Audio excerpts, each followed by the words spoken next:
ශ්‍රීමත් Arthur කොනන් Doyle මහතා විසින් රචනා කරන ලද ලෝපුරා ඉමහත් ජනාදරයට පත් ෂර්ලොක් හෝම්ස් කතා මාලාව සිංහලට පරිවර්තනය කළේ චන්දන මෙන්ඩිස් මහතා. රතු අත හැඳි කත පළමු කොටස මෙතැන් සිට ආරම්භ වේ. 1885 සිට 1890 දක්වා කාලය එංගලන්තයේ අපරාධකාරීන් විශාල ලෙස ක්‍රියාත්මක වූ කාලයක් බව මගේ සටහන් පරීක්ෂා කිරීමේදී පෙනී යයි. මෙයින් බොහෝමයක් දෙනා එම සමාජ විරෝධී කටයුතු වල නිරත වූයේ අතිශයින්ම රහසිගතවය. එයින් සෑහෙන්න ගණනක් දෙනා හෝම්ස්ගේ උදව්වෙන් පොලිසිය මගින් අත්අඩංගුවට ගැනින. 14ක් පමණක් නීතියේ රැහැණින් ගැලවී පලා යාමට සමත් විය. චාල්ස් ඔගස්ටස් මෙල්ලටන් රයිට්ගේට් පෙහෙලිකාව තැපෑලෙන්නා තෑග්ග නමින් මා ඉදිරිපත් කළ කතා මේ යුගයට අයත් ඒවාය. ශ්‍රීමත් ස්පෙන්සර් තර්ස්ටන්ගේ ඛේදජනක මරණය, ලීබඩු වෙළඳසැලක බිම්මාලයේ පවත්වාගෙන ගිය සුභෝගභෝගී යාචක සංගමේ කතාව, ඕලන්ද රජ පවුල හා බැඳුණු අතිශය රහසිගත සිදුවීම මෙතෙක් ඉදිරිපත් නොකළ කතා සමහරකි. ඒවා පාඨකයා වෙත ඉදිරිපත් කිරීමට මම කීප වාරයක්ම මගේ මිත්‍රයාගෙන් අවසර ඉල්ලා සිටියෙමි. එහෙත් මෙතෙක් ඊට අවසර නොලැබිනි. ඒවා අනාගතයේදී ඔබ වෙත ගෙන ඒමට හැකි වෙතැයි විශ්වාස කරමි. එය අප බේකර් වීදියේ නිවහනේ ගත කළ තවත් නිහඬ දිනයකි. කලින්දා රාත්‍රියේ සිටම දැනුම් හිසේ කැක්කුමක් නිසා උදෙන්ම ඇඳට වූ මගේ මිත්‍රයා උදේ 10 පමණ වෙද්දී විසිට කාමරයට පැමිණියේය. ඒ ඔහුගේ ස්ටුඩියෝ වේරියස් වයලිනයද අතින් ගෙනය. ගිනි උදුන සමීපයේ අසුනකට වූ ඔහු පැය කාලක් පමණ ශෝකයේ දන්වන ආකාරයේ වාදනයක යෙදුණේය.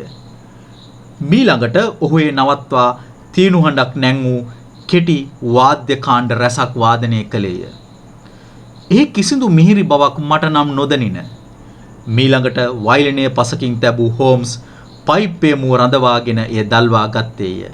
ලානිල් පැහැති දුංගුලි කීපයක් ඉහළ නැංවූ ඔහු දෙනෙත් සිවිලිම දෙසට යොමු කළේය. ඒ යමක් කීමට සූදානමින් බැව් මම තේරුම් ගතිමි. වොට්සන්, මම දුටුවා ඔබ මෑතකදී පාඨකයා වෙත ඉදිරිපත් කළ කතන්දර 7-8ක්ම. ඒවා හැම එකක්ම පාඨකයන් කියවීමට ප්‍රිය කරන්නා, සිත් ඇද ගන්නා ශෛලියකින් ලියවී තිබෙන බව ඇත්ත.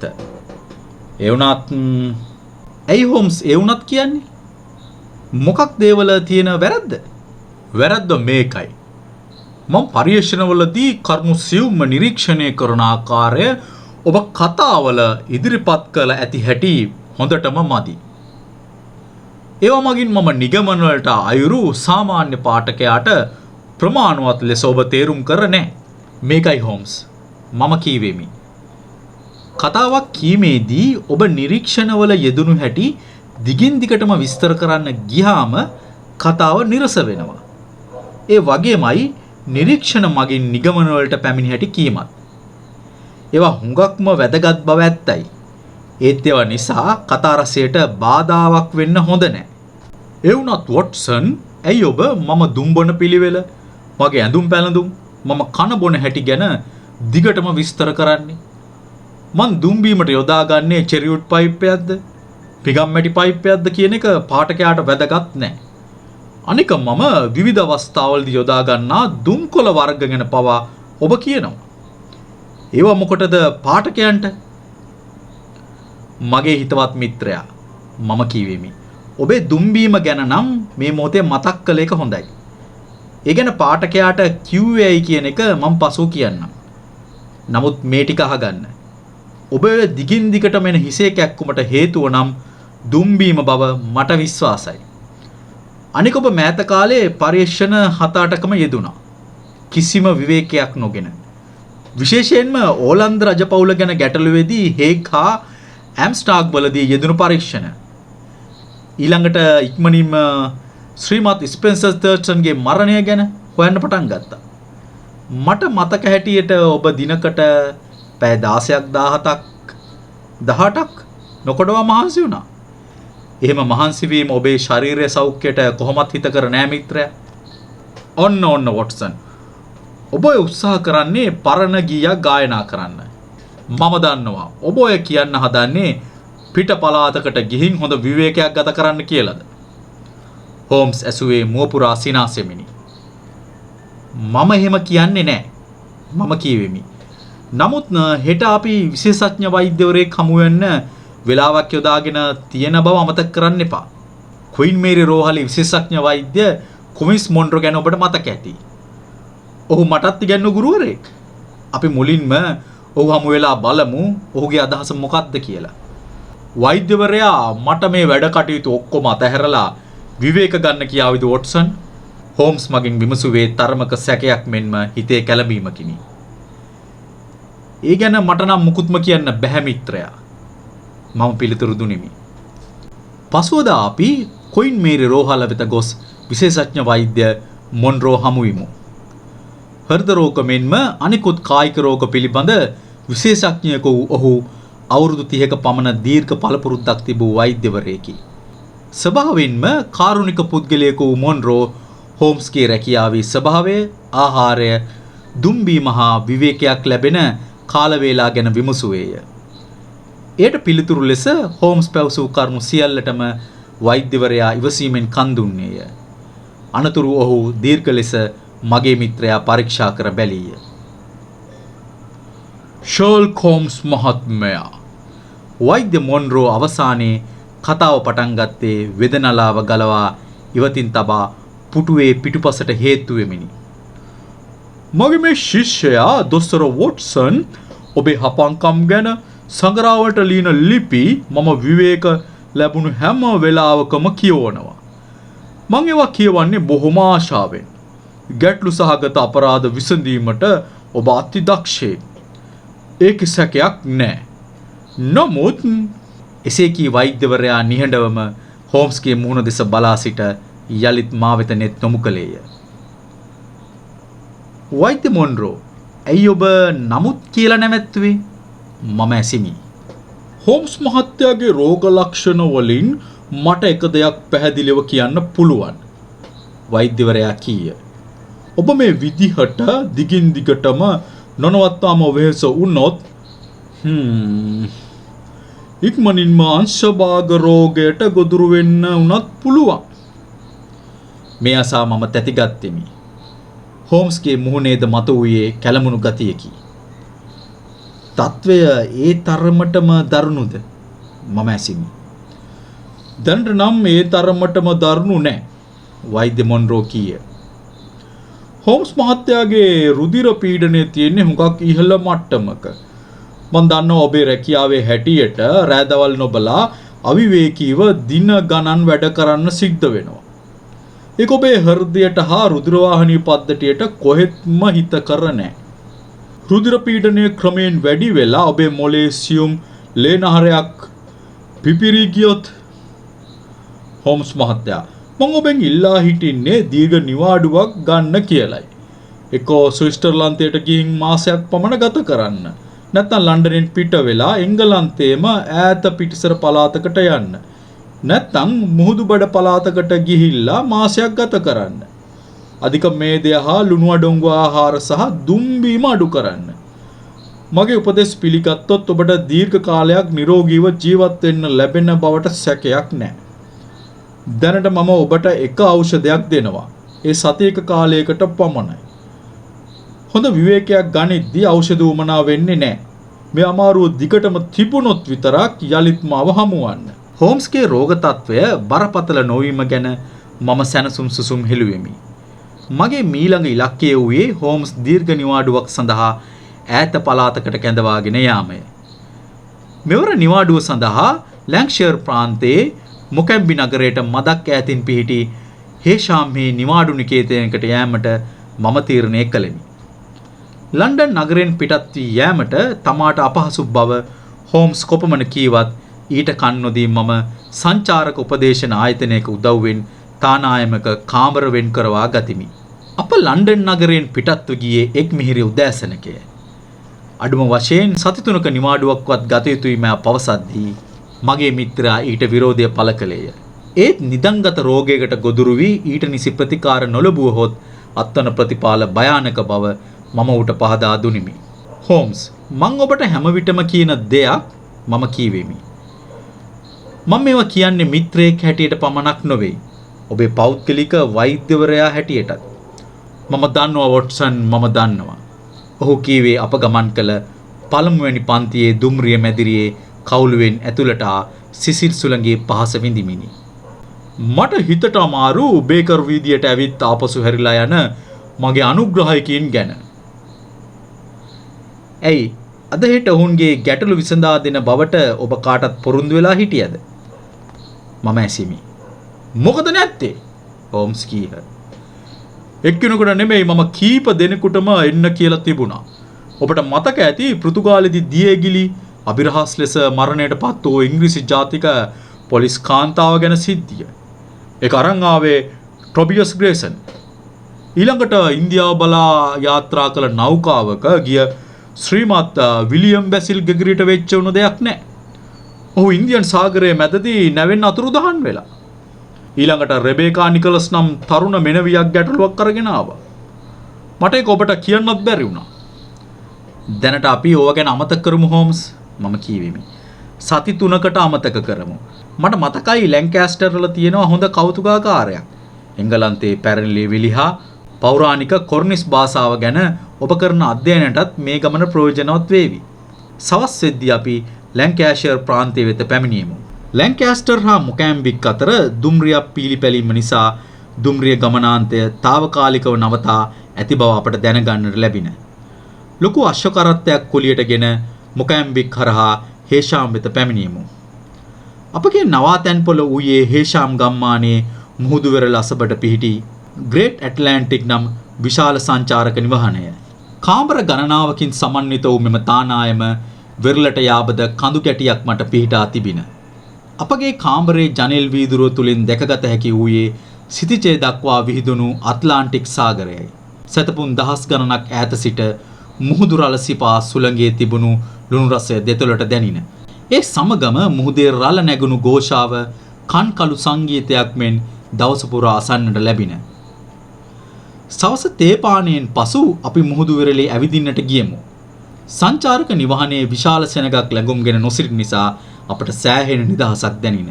වෙරළේ ඉදිරියට ඇවිද ගිය අපි ගල් කුලක් මත වාඩි වෙමු. බොහෝ ඈතින් යාත්‍රා කළ නෞකාවක ඡායාවක් සිතිජයට ලංව පෙනින. මගේ මිත්‍රයා ඒ දෙස නිහඬව බලාගෙන සිටියේය. බලන්න හෝම්ස්, ලන්ඩන් නගරයේ බේකර් වීදියයි මෙතන තියෙන වෙනස මම කීවෙමි. මෙතන සති 3ක් ගත කරන්න පුළුවන් නම් මොලේට විතරක් නෙමෙයි මුළු සිරුරටම ලැබෙන හොඳ විවේකයක්. මං හිතන්නේ ඔබේ ඔය ලෙඩ රෝග හැම දෙයක්ම හොඳ වෙයි.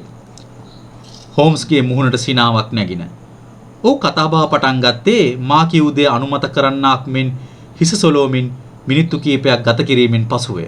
ඔබේ කතාව ඇත්ත වොට්සන්. මේ වගේ අලංකාර නිසංසල තැනක් එංගලන්තයේ තියෙන බව මං කවදාවත් දැනගෙන හිටියේ නෑ. මම මේ ගමන එන්න කැමති වුණේ අර අංශභාග රෝගය ගැන වෛද්‍යවරයා කියූ දේවල් වලට. මගේ හිතේ ඇති වුණු බය නිසා. නමුත් දැන් නම් මට හිතෙනවා ඉඳලා හිටලා හරි මේ වගේ තැනකට ඇවිත් විවේකයක් ගන්න පුළුවන් නම් හොඳයි කියලා. මේ මහත්තුරු පීනන්න යනවා නම් වෙරළ තීරයේ උතුරු පැත්තට යන්න.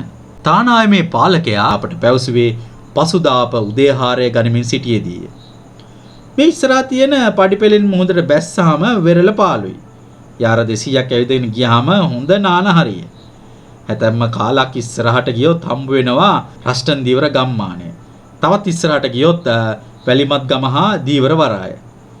මේ දිකටම නාන්න මුහුදේ සැරිසරන්න හරියට සෙනගෙන. මේ හරියේ මුහුදු රළ එච්චර සැර නැතුව ඇති. මම ඇසෙමි. මේ මොකැම්බික් බොක්ක කොයි හරි එකවත් මුහුදු රළ එච්චර ප්‍රචණ්ඩ නැහැ. තානම් කරු කීහ. නමුත් මිනිස්ට්රු රස්ටන් හරියේ කිමි දෙන්නේ වෙනත් අදහසකින්. ඒ මොකද මසුන් අල්ලන්නද? නෑ මහත්තයෝ. අවුරුදු 70කට 80කට එපිට මුහුදුපත් වුණු නැවක සුන්බුන් තියෙනවා රස්ටන් වෙරළ කිට්ටුව. මේ ළඟදිත් කිමුදුණු කීප දෙනෙකුට රන්කාසි ගොඩක් ලැබිලා තිබුණා. හැබැයිට ඒ ගැන විස්තර මොකවත් අපි දැනගෙන හිටියේ නෑනේ. හෝම්ස් කීහ. මේකයි මහත්තයා වෙලා තියෙන්නේ. තානම් කරු කීවේ අපේ කෝප්ප වලට තේවක් කරමිනි. ඔය 1810 1820 අතර කාලේ මේරි එලිසබෙත් කියලා ඉංග්‍රීසි නැව ලිවර්පූල් වරායෙන් නිව්යෝක් බලා යාත්‍රා කරලා තියෙනවා. මේකෙන් ඇමරිකාව බලා ගමන් කළේ ධනවත් ඉංග්‍රීසි ව්‍යාපාරිකයන් පිරිසක්ලු. ඔවුන්ගේ අරමුණ වෙලා තියෙන්නේ ඒ කාලේ මේ රටේ හොඳ ඉල්ලුමක් තිබුණු ඛනිජ ද්‍රව්‍ය අරන් එන්නලු. ඒවට ගෙවන්න ඔවුන් රත්තරන් කාසි හා රන්වන් පොළු පෙට්ටිවල පටවල නැවේ ගෙනihin තියෙනවා. ලිවර්පූල් වරායෙන් පිටත් වුණු නැවට දවස් භාගයක් ඉදිරියට යන්න හම්බුනේ නැහැ. ඒ පැත්තෙන් හමාව මහ කුණාටුවකට අහු වුණා. හමාපු කුණාටුවේ තද කමට නැව් කප්පිත්තා නැව ආපහු හරවාගෙන ඉන්න තීරණය කළාලු. නමුත් ඔහුට නැව ලිවර්පූල් වරායට ගෙනියන්නවත් හැකියාවක් තිබිලා නැහැ. මොකැම්බික් බොක්ක දිහාවට ගහගෙන ආව නැව ගල්පරයක වැදිලා සුණු විසිණු වුණාලු. ජීවිතේ නැති වුණේ නම් එක නාවිකයෙකු විතරයි. අනිත් හැමෝම ජීවිත බේරගත්තා. අපි අද මේ පැත්තට ඇවිදින්න යමු. මම යෝජනා කෙලිමි. ඇවිදින්න උනත් පීනන්න උනත් වඩාත් හොඳ මේ පැත්ත තමයි මහත්මයා. තානම් කරු කීහ. ඒ මොකද දකුණට ගියොත් වෙරළ අයින දිගටම හුඟක් ගල්පර තියෙනවා. මොහොත ගැඹුරුත් වැඩි. පහුගිය කාලේ පැත්තේ යෝධ මෝරෙක් සැරිසරුවා කියලා මාළු මරන්න ගියාය කියනවා. ඒ ඔක්කොටම වඩා විශේෂහිත මුහුදු මාළු නින්නේ හරියේ. ඒ හින්දා මේ පැත්තේ නාන්න යන්නේ කවදානම්. උදේ ආහාරය අවසන් කළ අපි තානෑම් කරුගේ උපදෙස් පරිදි වෙරළ තීරයේ දිගේ උතුරට ගමන් කළෙමු. එංගලන්තයේ නොයෙකුත් ප්‍රදේශවලින් පැමිණ සිටි විශාල පිරිසක් මුහුදේ ස්නානය කරමින් සිටීහ. මේරි එලිසබෙත් නෞකාවේ සුන්බුන් එකතු කිරීම ප්‍රදේශයේ තරුණයන්ගේ විනෝදාංශය මෙන්ම රැකියා බවටද පත්ව තිබූ බව අපි දුටුවෙමු. මුහුදේ කිමිදී සොයාගත් බඩු ඔහු අලවි සඳහා ගෙන ආහ. එංගලන්තයේ පැරණි කාසි කීපයක් පිඟම් මැටි වලින් තැනූ පැරණි පයිප්පයක් හෝම්ස් මිලට ගත්තේය. රාජ්‍ය ලාංඡනයේ සහිත ලෝකඩ බොත්තම් කීපයක් හා නෞකාවක අනුරුවක් මම මිලට ගතිමි. වෙන මොනවද විකුණන්න තියෙන බඩු? පෞරාණික බඩු අලෙවි කළ එක් තරුණයෙකුගෙන් මම ඇසිමි. හැමදාම උදේට වෙරළ තීරයට ආවොත් මහත් වෙලාට පුළුවනි බලා ගන්න. ඔහු කීහ. නාන්නේ ණය බඩු මිලට ගන්නවා. අපි කිසි දෙයක් තියාගන්නේ නැහැ. පොලිසිය ඇවිත් කරදර කරනවා.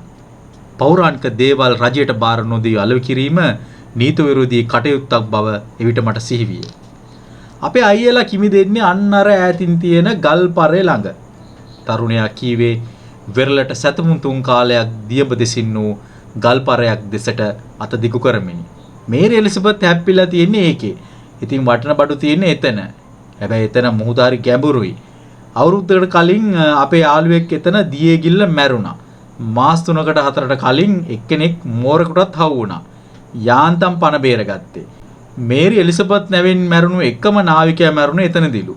එනිසා එයාගේ හොල්මන් තියෙනවා කියලායි සමහරු කියන්නේ. මේක හරිම අවදානම් රස්සාවක්. බ්‍රිතාන්‍ය නාවික හමුදාවේ පැරණි නැව්වල හා කාලතුවක්කුවල ඉතා කුඩා ලෝකඩ අනුරු කීපයක්ම ඔවුන්ට හමු වූ බව මේ තරුණයා කීහ. සිහිවටන ලෙස එවැනි දේවල් මිලදී ගැනීමට හෝම්ස් මෙන්ම මම දැඩි ආශාවකින් පසු වුණෙමු. අපි සවස්වරුවේ ලැන්කස්ටර් පුස්තකාලයට ගොස් මේරි එලිසබෙත් නෞකාව ගැන තොරතුරු එක්රැස් කරමු. මේක හරිම සිත් ඇද ගන්නා ක්ෂේත්‍රයක් වොට්සන්. හෝම්ස් කීවේ වැදගත් පොත් කීපයකින් කරුණු සටහන් කර ගනිමිනි. සමුදුරු පුරාවිද්‍යාවේ කරුණු එක්රැස් කරන කෙනෙකුට ඒක Tamanගේ ජීවිත කාලය තුරදී කරලා නිම කරන්න බැරි තරම්.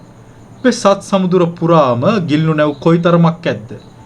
ඒ අයින් තවමත් හොයාගන්න පුළුවන් වෙලා තිබෙන නැව් ගණන ඉතාම ස්වල්පයි. ඒවායේ සුන්බුන් වලින් කොයිතරම් දැනුම් සම්භාරයක් එකතු කරගන්න හැකි වේවිද? ඔබට මතක ඇති මීට ඉහදී මම මේකට අදාළ කාරණයක් කියලා තිබෙන බව. මොකද්ද? මට නම් මතක නෑ. මම කීවෙමි. වොට්සන් මම කිව්වේ මං අපරාධ පරීක්ෂණ විද්‍යාඥයෙකු නොවුනා නම් මම තෝරගන්න වෘත්තීන් කීපයක්ම තිබුණා කියලා. රසායන විද්‍යාඥයෙක්, නළුවෙක්, සංගීතඥයෙක්, සමුදුරු පුරාවිද්‍යාඥයෙක්. මගේ මිත්‍රයාගේ සිත සම්පූර්ණයෙන්ම වෙනත් පැත්තකට ඇදී යාම ගැන මගේ සිතේ ඇති වූයේ අපමණ සන්තෝෂයකි. දැන් ඔහුට නිදි මරමින් කල්පනා කිරීමට ගැටලු නොමැත. අපගේ විවේක දවස් ගත වී ගියේ අපටද නොදෙනින් අයුරුනි. සෑම දිනකම උදේ ආහාරයට පෙර මුහුදේ පිහිනීමට යන අප ආපසු ආවේ උදේ 10ට පමණය. කුඩා අරුමෝසම් බඩු රැසක්ද එකතු කර ගැනීමට අපට හැකි වී තිබින. ග්‍රේට් ඇට්ලාන්ටික් තානායමේ අරක්කැමියාගේ ආහාර ගැනද අපි සතුටටපත් වී සිටියෙමු. මේ අතර ලැන්කාස්ටික් පොලිසියේ පරීක්ෂක රෝන් ටේලර්ටද මගේ මිත්‍රයාගේ පැමිණීම ගැන අසන්නට ලැබී තිබෙන. බේකර් වීදියේ සුප්‍රකට ෂර්ලොක් හෝම්ස් මහතාගේ හපංකම් ඔහු හොඳින් දැන සිටියේය. මේ ගැන නම් අපි ස්තුතිවන්ත වෙන්න ඕනේ වොට්සන් දොස්තර මහත්මයාට. ටේලර් පැවසුවේ අපහම වූ මුල් අවස්ථාවේදීමය. ස්කොට්ලෑන්ඩ්ගේ ලෙස්ටර් ඩීලා ට්‍රොබියස් ග්‍රේසන්ලා අපිට වඩා ජ්‍යෙෂ්ඨයෝ. ස්ටැන්ලි හොප්කින්ස් මමයි පොලිස් අභ්‍යාස විද්‍යාලයේ ඉගෙන ගත්ත එකට. ටේලර් කීහ. විට්ස් ක්‍රීඩා කිරීමේ රුසියෙකු ඔහු ප්‍රසන්න පුද්ගලයෙක් විය. අප හේෂාම් ගම්මානයට පැමිණ 6 වෙනි දිනේ ආරම්භයේදී අපට මුහුණ දීමට සිදු වූයේ කිසිසේත් බලාපොරොත්තු නොවූ ආකාරයේ සිදුවීමකටය. මුහුද කිමිදෙන්න ගිහින් අනතුරකට ලක්වෙච්ච තරුණයෙක් බරපතල තුවාල ලබලා රස්ටන් මුහුදු වෙරළ ඉන්නවා. දොස්තර මහත්මයාව ඉක්මනට එක්කගෙන එන්න කියලා කිව්වා. තානායමට කඩා වැදි පණිවිඩය දුන් තරුණයා වහාම ආපසු දිව ගියේය. අප තේ කෝප්පයක් බීමටවත් පමා නොවී වහා රස්ටන් මුහුදු වෙරළ වෙත දිව ගියමු. අනතුරට පත්ව සිටියේ අවුරුදු 20ක පමණ තරුණයෙකි. මෝරෙකුගේ ප්‍රහාරයට ලක් ඔහු බරපතල තුවාල ලබා සිටියේය. ප්‍රතිකාර කොට ජීවිතය බේරගත හැකි තත්ත්වයේ ඔහු නොසිටි බව දුටුවහාම මම තේරුම් ගතිමි. අධික ලෙස ලේ ගැලීම නිසා ඔහු මියගොස් සිටියේය. මාය බව පැවසූ විට එතන රැස්ව සිටි කීප දෙනෙක් හඬා වැළපීමට පටන් ගත්හ. හෙක්ටර් මම හැමදාම කිවි දෙන්නේ ලොකු ගල් පාරේ ළඟ. දෑත් ලේන් බැසුණු නානැඳුමින් සිටි තරුණයෙක් කීහ. වෙනද වගේම අපි මුහුදු පතුල දිහා බල බල දියමට පීනගෙන ගියා. මල්ලි ගියේ මට ඉදිරියේ. මම දැක්ක එක සැරේටම මට ඉහළින් කළු පාට යෝධ හේවණල්ලක් ඉදිරියට ඇදිලා ගිය හැටි. යෝධ මාළුවෙක් කියලා මට හිතිලා තප්පර ගණනක් යන්න කලින් මට තේරුණා ඒ මෝරෙක් කියලා. මල්ලිට අනතුරු අඟවන්න මට විදියක් තිබුණේ නෑ. උකට ඇරගෙනම ඉදිරියට ගිහින් හෙක්ටර්ගේ කකුලක් හපාගෙන කඩාගෙන නොනවති පීනුවා. දෙයියනේ මන් දැනගත්තා ඒ මගේ මල්ලිගේ අවසානයේ බව. වතුර ලේ වලින් වැහිලා ගියා. මම බොහොම අමාරුවෙන් මල්ලිගේ අතකින් ඇදගෙන ගොඩට පීනුවා. යෝධ මෝරාවුගේ හණු දෙකේ තියුණු දත් වලින් තරුණයාගේ දකුණු කකුල කලවා ප්‍රදේශයෙන් සපා කඩාගෙන ගොස් තිබින. ප්‍රධාන රුධිර නාලිකාවකින් නොනැවතී ලේ ගලා යාම නිසා මරණය ඉක්මනින් සිදුවන්නට ඇත. වහම පොලිසිය කැඳවීමට මම උපදෙස් දුනිමි. එදා සවස අප කාටත් ඉතා ශෝකජනක එකක් වූ බව අමුතුවෙන් කිව යුතු නැත. තව ටිකකින් අපිත් මේ මෝරට ගොදුරු වෙන්න තිබුණ වොට්සන්. හෝම්ස් කීවේ අතිශය කම්පාවට පත් හඬිනි. මුහුදුපත් වුණු නැවේ දේවල් හොයාගන්න කිමුදුනේ නැති වුණාට අපි හැමදාමත් පීනුවේ හරිය නේද? මට මතකයි තානායම් පාලකයා කිව්වා යෝධ මෝරෙක් මුහුද ගැවසෙනවා දීවරයන් දැකලා තිබුණා කියලා. දැන් ඉස්සරහට මොනවා වේවිද කියන්න බෑ. මම කීවෙමි. මං අහලා තියෙනවා මිනිස් ලේවල රහ බැලුවාම මෝරු දිගටම මිනිස් ගොදුරු හොයාගෙන එනවා කියලා. එයට පිළිතුරක් නොදුන් මගේ මිත්‍රයා හිස් බැල්මින් බලා සිටියේය. මලසිරුර මෘත ශරීරාගාරයට ගෙන යාමට උපදෙස් දී ඇති රෝන් ටේලර් අප දැකීමට ග්‍රේට් ඇට්ලාන්ටික් තානායම් වෙත පැමිණියේය. මට දැනගන්න ලැබුණා ඔවුන් මුලින්ම පණිවිඩය දුන්නේ වොට්සන් දොස්තර මහත්තයාට කියලා. ටේලර් කීහ. ඔව් ඒක ඇත්ත. මම කීවෙමි. මම යනකොට ඒ ඉලන්දාරියා මිය ගිහින්. ඔහුම අනතුරක් ගොඩබිමේදී වුණා නම් ලේ ගලා යෑම නවත්තලා ජීවිතේ බේර ගන්න තිබුණා. නමුත් 73 කාලක් දුර ඉඳන් ඒ තරුණයව මුහුදේ ඇදගෙන එන්න සෑහෙන වෙලාවක් ගත වෙන්නේ නැති. මිනිසෙකුගේ කකුලක් කඩාගෙන යන තරම් ලොකු මෝරු වෙරළ කිට්ටුව ගැවසෙන බව අහන්නත් පුදුමයි. පුදුම වෙන්න දෙයක් නෑ වොට්සන් මහත්මයා. ටේලර් කීහ. මාසයකට කලින් ඩෙවෝන් වල ඩාමත් වෙරළේ මම දැක්කා මුහුදේ නාන්න ගිය කාන්තාවකගේ අත උරහිසලාගින් කඩාගෙන ගිය අවස්ථාවක්. ඒ ටයිගර් ෂාක් වර්ගේ මෝරෙක්ලු. මූත් එහෙම එකෙක් වෙන්න ඇති. මේ මිනිමරු සතා දිගටම මේ පැත්තේ ගැවසෙන්න ගත්තොත් මහ භයානක තත්වයකටයි මුහුණ දෙන්න වෙන්නේ. එහෙම නේද? හෝම්ස් ඇසීය. මේක පුදුමාකාර භයානක තත්වයක්. ටේලර් එකඟ විය. එකපාරක් මිනි කෑවමු නිකන් ඉන්නේ නෑ. තවත් කී දෙනෙක් ගොදුරු කරගනීවිද කියලා කියන්න බෑ. හැබැයි මං හිතන්නේ මේ පැත්තේ මිනිස්සු ඌට පණ පිටෙන් ඉන්න ඉඩාරීවි කියලා. මුළු ගමම කෝප වෙලා ඉන්නේ. එයාලා ජීවත් වෙන්නේ මුහුද නිසා. මිනිකන මෝරා ගැවසෙන නිසා දීවර කර්මාන්තයවත් කරගන්න බැරි වෙනවා. මං අහගෙන කියනවා ඌට ඇමක් හැටියට බැටළුවෙක් දාලා කොමාරි ඌව මරා දමන්න ඕනි කියලා. අද හවස් වෙනකොට ඒ වැඩේ පටන් ගනීවි. පසුවදා උදේ අපි යලිත් එතනට ගියමු. ගල් පර්වත කීපයක් අතර යකඩ කම්බි හා යකඩ කූරු යොදා සකස් කළ උගුලකට මොරා ගෙන්වා ගැනීමට ඔහු උත්සාහ දරමින් සිටීහ. කලින් දිනේ ඇමක් ලෙස යොදූ බැටළුවා මොරා විසින් ගොදුරු කරගෙන තිබූ බැවින් මේ උපාය සාර්ථක වේ යයි ඔහු විශ්වාස කළහ. එක සැරයක් බඩ පිරෙන්න රසට කෑම ලැබුණු තැනකට ආයෙමත් එන එක ඕනම මාළුවෙකුගේ පුරුද්ද.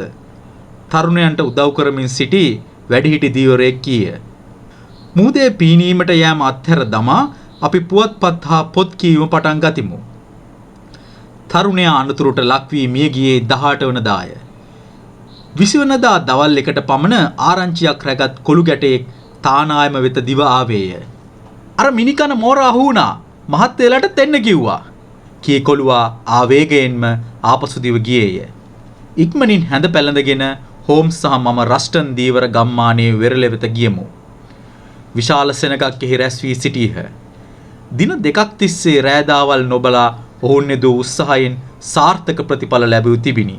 තම ඥාතියා මරා දැමීම ගැන කෝපයටපත් ගම්වාසීන් අප යන විටත් මෝරාට මරණීය දණ්ඩනයේදී අවසන්ය. හෙක්ටර් එවස්ගේ කඩාගත් කකුල ඉවතටගෙන ඒ දෙව්මැදුරු සුසාන භූමියේ භූමිදානය කිරීම ඔවුන්ගේ අරමුණ විය. මේ වන විට මෝරා ගිල දැමූ කකුල ජීර්ණය වී අවසන් විය යුතුයි මම විශ්වාස කළෙමි. තවත් කිසිවෙකු ඒ බව පැවසුවත් මියගේ එවන්ස්ගේ මිතුරෝ තිදෙනෙක් තියුණු පිහිවලින් මෝරාගේ බඩ පැලීමට උත්සාහ කළහ. ඒ ඊට දුෂ්කර කටයුත්තක් වුවත් අන්තිමේදී සාර්ථක විය. කවුරුත් මෝරාගේ ආමාශය දැකීමට බලාපොරොත්තු වූයේ එවන්ස්ගේ කකුලේ සුම්රුන් පමණි. ඒත් ඒ සෑහෙන්න තරම් හොඳ තත්වයෙන් ආරක්ෂා වී තිබින. ඊට අමතරව තවත් දෙයක් දුටු අපි කවුරුත් විමතියට පත්වෙමු. මිනි මෝරා කලින් ගිල දැමූ මිනිස් අතක්ද උගේ ආමාශය තුළ විය. දෙයියෝ සාක්කි මූ තවත් මනුස්සයෙක් මරලා දාලා වගේ. එතෙන්ට පැමිණි සිටි පොලිස් බටයෙක් කීහ. මේ ගැන අපි වහාම ටේරර් මහත්තයාට දන්ලා යවන්න ඕනේ.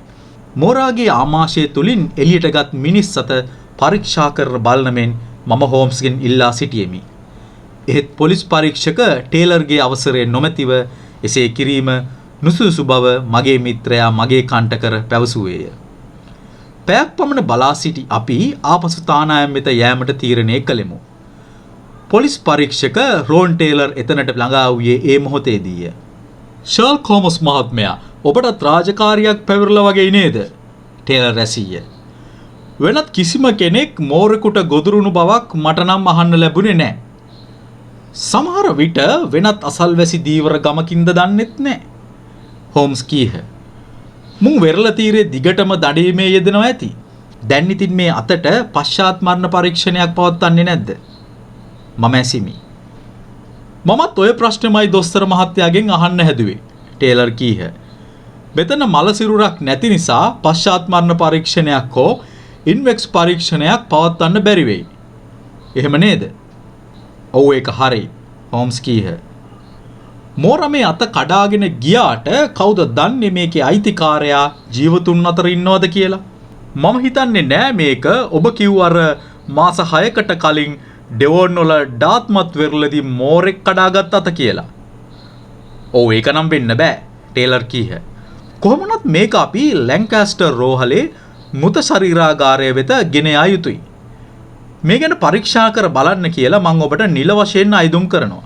පොලිස් නිලධාරියා කර ඉල්ලීමට හෝම්ස් එකඟ වූයෙන් අපි දෙදෙනාම ආපසු තානායම් වෙත පැමිණ සූදානම් වී කුලියරියකින් ලැන්කාස්ටර් බලා පිටත් වූයෙමු. මේක කාන්තාවකගේ අතක් බව පැහැදිලිවම කියන්න පුළුවනි. හෝම්ස් කීවේ කිරිකරුන්ට මේසය මත තිබූ එහි ආවරණය ඉවත් කළ විගසමය. ඒ බව අපටද පහසුවෙන් දැක ගැනීමට හැකි විය. මීළඟට හෝම්ස් ප්‍රබල විදුලි පහනක් ලං කරගෙන සිය උත්තල කාචයද ආධාර කරගෙන මිනිස් හස්තය සියුම් ලෙස පරීක්ෂා කළේය. උරහිස ප්‍රදේශයෙන් සපා වෙන් කරගත් අතක් වූ එය මොරාගේ ආමාශිකයේ යුස නිසා මදක් දුර්ලභ වී ඉදිමී තිබින. ටේප් පටි අතරගත් හෝම්ස් එහි වැලමිටේ සිට මැදගිලි තුඩු දක්වා එහි දිගමැන සටහන් කරගත්තේය. ඇඟිලිවල දිග සහ වැලමිට අසලින් අතේ වට ප්‍රමාණයද මැනබලු ඔහු මීළඟට අවධානය යොමු කළේ ඇඟිලි තුඩු වෙතය. සෑම ඇඟිල්ලක්ම ඇඟිලි තුඩු නියපොතු හා අත්ල කාචයෙන් පරීක්ෂා කර බැලීය. අවසාන වශයෙන් මැණික් කටුව ප්‍රදේශයේද සෝදිසි කළේය. මේ පරීක්ෂාවන් සඳහා පැයකට වැඩි කාලයක් ගත කළ මගේ මිත්‍රයා අන්තිමේදී සටහන් පොතේ ලියාගත් දේ පරීක්ෂා කර බලමින් ගණනය කිරීමක යෙදුණු බැව් මම දුටුවෙමි. මගේ මතකයේ නිවැරදි නම් මොරා හෙක්ටර් එවන්ස්ගේ කකුලත් කඩාගෙන ගිල දැම්මේ පෙරේදා. ඒ කියන්නේ 18 වෙනිදා. එහෙම නේද? හෝම්ස් ඇසීහ. ඔව්. මොරා ගිල දැමූ ගොදුර උගේ ආමාශික යුෂ වලින් ජීර්ණ වෙන්නේ ඉතාම හිමින්. හෝම්ස් කීහ. ඊයේ කියවූ පොතකිනුයි මට ඒ කරුණ දැනගන්න ලැබුණේ. එවස්ගේ කකුලට වඩා මේ අතට මොරාගේ ආන්ත්‍රික යුෂ වලින් හානි පැමිණිලා. මොකද්ද ටේලර් ඒකෙන් අපිට ගන්න පුළුවන් නිගමනය? මොරා මේ කාන්තාතක් කඩාගෙන තියෙන්නේ ඒවන්ස්ගේ කකුල සපා ගන්න කලින්. ටේලර් රැසීය. විශිෂ්ටයි මහත්මයා. හෝම්ස් කීහ. ඔබ ඊටාම නිවැරදි. බොහෝ වෙලාවට මේ අත ගිල දමන්න නැත්තේ 17 වෙනිදා වෙන්න පුළුවනි. අනික් කරුණ මේකයි. අර මිනිමස් රස බැලූ මෝරෙක් තවත් වරක් මිනිමස් හොයාගෙන එනවා කියන කතාව ඇත්තක් නා. ඔව් මහත්මයා. රතු වත හැඳි කත දෙවන කොටසින් නැවත හමු වෙමු.